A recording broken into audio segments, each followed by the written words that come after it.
David Serland has kind of acknowledged the bot problem inside of Battlefield 6, but the answer he gave I don't think is what the community was looking for. He said he wanted to clear up some confusion and talk about why bots are placed in the game. He says once players kickstart a lobby for a playlist, and the pre-round takes longer than X minutes. He said he believes that is 3. So once that pre-lobby has not filled up with players and it's been longer than 3 minutes, bots will fill the server to start the game.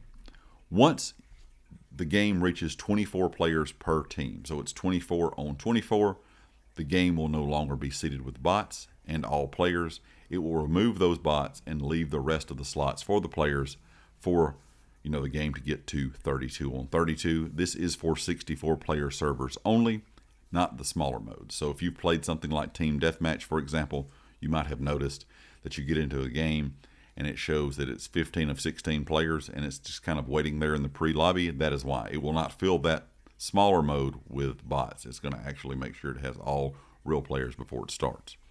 He says the alternative to doing this would be a full-on kind of waiting game. He said it could be possibly forever to play on the playlist of your choice in regions with low population.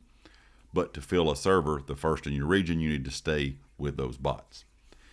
Now, the biggest issue here that he did not really acknowledge is the problem that a lot of players are having where the game fills with bots and new players never get put into the game. And I've even had this issue here in the United States on these servers as of the last couple weeks. I know there's a lot of American players that say they've never had this problem, but over the last couple weeks, and this is with crossplay on, I am playing on the PS5, so I have crossplay on.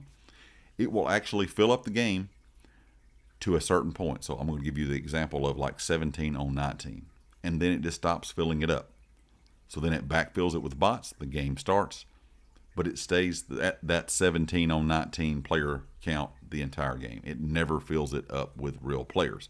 It's like it's almost bugged or there's an issue there. And this is kind of at normal play time too. It's not at a strange time like early in the morning or late in the evening. It's at kind of normal time, somewhere between 5 p.m. on the East Coast and 10 p.m. So it should be the time where the population is really big, of course, playing here in the U.S. And then I've had the occasion where it fills with bots and it does what he says. It gets to 24 on 24, and then, of course, the game fills up to 32 on 32. I'm not sure if it's a bug or a problem with the servers, but I do know it's a problem for players that live in low population areas where the game may not fill up as quickly as it would here inside of the United States. And they say sometimes it's like 8 on 9 and it stays like that for the entire game. It's mainly bots and only just a handful of players.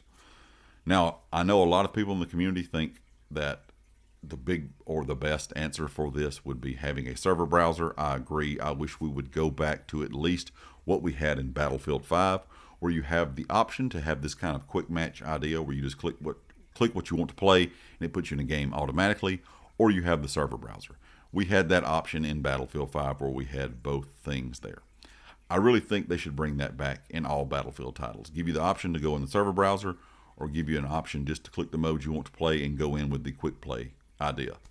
I think that would solve a lot of the problems, and I understand why they want to have this quick play choice, because it does allow you to get into games a lot faster. You don't have to go through a server browser, look for the best ping, look for the best region. I get all that. But at the same time, for the player base that wants to actually use the server browser, I think it should be available.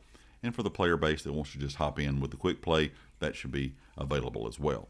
Another thing they really should do and look at, and they have talked about this in some different posts with the developers as well, is making sure the lobbies stay persistent. So once the game ends, those same players will go to that next lobby unless they back out.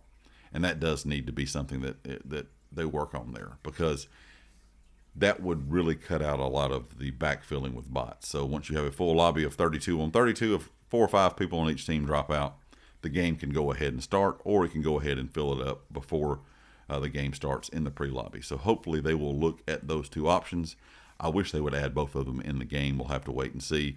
But if we actually get persistent servers where it doesn't drop the player count and start over looking for a new server, that would be great. And if we can get some type of server browser along with the quick play option we have, that would be great as well. If he has any other kind of post about this, talking about it, I know they're looking at doing a lot of different things. I will make sure I make a separate video on that for you guys. But leave me a comment with your thoughts. Let me know what you think. And of course, if you like the video, hit the like. If you have not subscribed yet, please do so. And I'll catch you next time. Peace.